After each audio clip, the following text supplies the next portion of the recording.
வெற்றியும் வாய்ப்புகளும் தொடர தமிழும் தமிழகமும் தலை நிமிர மோடியின் கேரண்டி இருக்கு. பயம் எதற்கு? தென் மாநிலங்களுக்கு அடிக்கடி விசிட் அடிச்சதுனால பாஜகவை பிரதமர் மோடி இன்னும் வலுப்படுத்தி இருக்கிறாருன்னு பிரபல தேர்தல் வியூக நிபுணர் பிரசாந்த் கிஷோர் தெரிவிச்சிருக்காரு.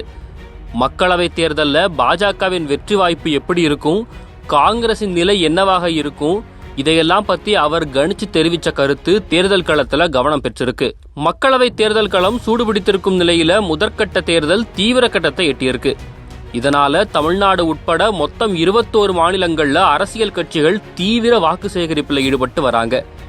இந்த நிலையில தென் மாநிலங்கள்ல பாஜகவின் பலம் கூடியிருப்பதா பிரசாந்த் கிஷோர் கூறியிருக்காரு. இதுக்கு பிரதமர் மோடியின் அடிக்கடி விசிட் தான் காரணம்னு அவர் சொல்லியிருக்கிறாரு.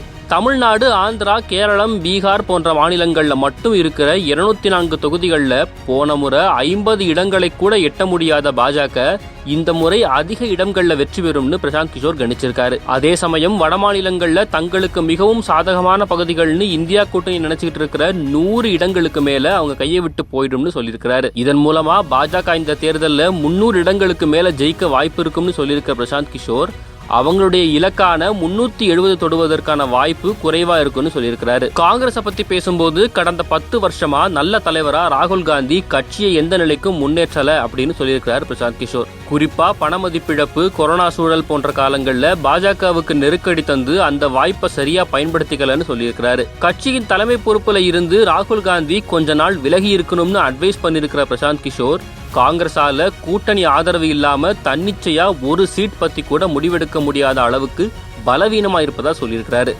இதனால காங்கிரஸ் கட்சிக்கு துடிப்போடையும் அரசியல் சாணக்கியத்தனத்தோடையும் வழிநடத்துற தலைமை மாற்றம் தேவைன்னு சொல்லியிருக்கிறாரு. போன தேர்தல்கள்ல காங்கிரஸ் கூட்டணியில இருக்கிற திரிணாமுல் காங்கிரசுக்கும் திமுகவுக்கும் தேர்தல் களத்துல யூகம் வகுத்து வேலை செய்து கொடுத்த பிரசாந்த் கிஷோர் இப்போ பாஜகவுக்கு சாதகமா பேசுறதுனால இவருடைய அட்வைஸ காங்கிரஸ் நிச்சயமா எடுத்துக்கணும்னு அரசியல் நோக்கர்கள் கருத்து தெரிவிச்சிருக்கிறாங்க.